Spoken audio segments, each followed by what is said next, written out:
फलोदी के निकटवर्ती गांव चीमाड़ा निवासी दुकानदार नवलाराम की दासोरी में हुई हत्या के बाद अब आरोपियों की गिरफ्तारी नहीं होने से आहत मृतक का परिवार सदमे के चलते एक के बाद एक हो रहा मौत का ग्रास। बड़े भाई कृष्णाराम का भी चल रहा एमडीएम में उपचार। फलोदी के निकटवर्ती गांव चीमाड़ा निवासी नवलाराम जाट हत्याकांड के बाद परिवार की स्थिति दिनों दिन बद से बदतर होती जा रही है, जिसका मुख्य कारण हत्यारों की पुलिस गिरफ्त से कोसों दूरी के साथ ही पुलिस की जांच टीम द्वारा कोताही को भी मुख्य रूप से माना जा रहा है, जिसके चलते मृतक के परिवार ने सदमे के चलते एक के बाद एक सदस्य मौत का ग्रास बनते जा रहे हैं। नवलाराम की मर्डर के बाद खुलासा नहीं होने से 5 माह बाद उसकी बहन मीरा देवी का निधन हो गया। लगातार अस्पताल में भर्ती चल रही थी। उसके 3 माह बाद छोटी बहन सायरा देवी का भी निधन हो गया, वो भी अस्पताल में उपचाराधीन थी। उसके बाद मृतक नवलाराम की मौत के सदमे के कारण उसकी मां दाखा का भी निधन हो गया। सदमे के कारण बड़े भाई कृष्णाराम एमडीएम में उपचाराधीन चल रहे हैं, जो भी बेहद गंभीर हालत में बताए जा रहे हैं। कुल मिलाकर पुलिस व प्रशासनिक कार्रवाई के अभाव में नवलाराम को अब तक न्याय नहीं मिलने से पूरा परिवार दहशत में है। साथ ही निधन के बाद ही अब तक किसी भी आरोपी गिरफ्तारी नहीं होने से पूरा परिवार सदमे के चलते बीमार चल रहा है। फलोदी के राजकीय माध्यमिक विद्यालय मडला खुर्द ने NMMS में 7 छात्राओं का चयन देकर रचा इतिहास। विद्यालय के संस्था प्रधान हुकीमचंद पालीवाल हरदेव पालीवाल ने दी जानकारी। राजकीय माध्यमिक विद्यालय मडला खुर्द ने दूसरी बार उपलब्धि हासिल करते हुए राष्ट्रीय साधन सह योग्यता छात्रवृत्ति 2021 NMMS में 7 विद्यार्थियों का चयन करवाया।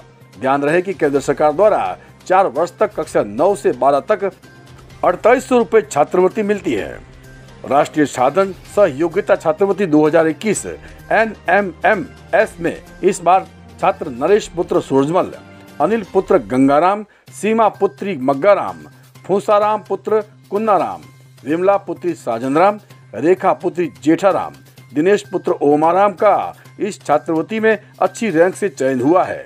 हरदेव पालीवाल ने बताया कि राष्ट्रीय साधन सह मेरिट छात्रवृत्ति परीक्षा NMMS हर साल शिक्षा निदेशालय दिल्ली की विज्ञान शाखा द्वारा आमतौर पर नवंबर के महीने में सरकारी सहायता प्राप्त स्कूलों के 8वीं कक्षा में पढ़ने वाले छात्रों के लिए आयोजित की जाती है। विद्यालय की इस शानदार उपलब्धि पर जिला शिक्षा अधिकारी जोधपुर CBO देचू विजय परिहार, ACBO मोहनलाल देवासी, RP खेत सिंह, PEO रमेश चंद पालीवाल ने बधाई दी।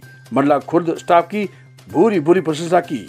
विद्यालय के संस्था प्रधान हुकीमचंद पालीवाल हरदेव पालीवाल, NMMS प्रभारी अंबालाल मेघवाल, शिवशंकर जायसवाल, महेंद्र मेघवाल, दिनेश प्रजापति, नरेंद्र ने भी चयनित छात्रों को बधाई दी।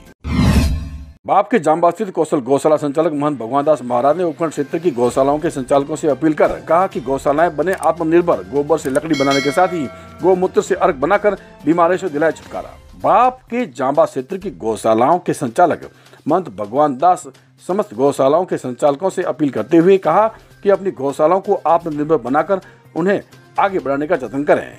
गाय का शुद्ध दूध, घी, दही, गोमूत्र, गोबर के साथ नस्ल सुधार कर हम अपनी आय बढ़ा सकते हैं। आज कंपोस्ट खाद की बहुत मांग है।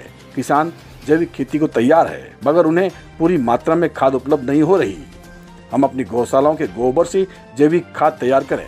परिवारों को शुद्ध दूध उपलब्ध नहीं हो रहा। लोग बाजारों से सिंथेटिक दूध मजबूरी से लेते हैं। हम अच्छी देसी गाय के पालन का कर दूध उत्पादन कर जरूरतमंद परिवारों को शुद्ध दूध उपलब्ध करवाकर आत्मनिर्भर बन सकते हैं। गोबर से लकड़ी बनाकर पर्यावरण शुद्धि व उसकी सुधार कर आगे की ओर जिससे कि हमारी आय बढ़े, ऐसे काम कर सकते हैं। गाय के गोमूत्र में चमत्कारी शक्ति है, उससे गंभीर बीमारियों का इलाज भी संभव हो सकता है। गोमूत्र अर्क बनाने के संयंत्र लगाकर हम अपनी गौशाला को सुदृढ़ बना सकते हैं। उन्होंने नस्ल सुधार की अपील भी की। गौशाला का किया भ्रमण। इसी साथ ही गौशाला के प्रतिनिधि अशोक चांडक, बाप गौशाला संचालक दूरचंद कोठारी, सचिव अखिराज, सहयोगी विजय कुमावत, इंडोनेशिया से आए प्रवासी रमेश कोठारी ने भी गौशाला का भ्रमण कर वहां की व्यवस्थाओं को देखा। फलोदी से निर्भय धारा न्यूज के लिए राजू व्यास की रिपोर्ट।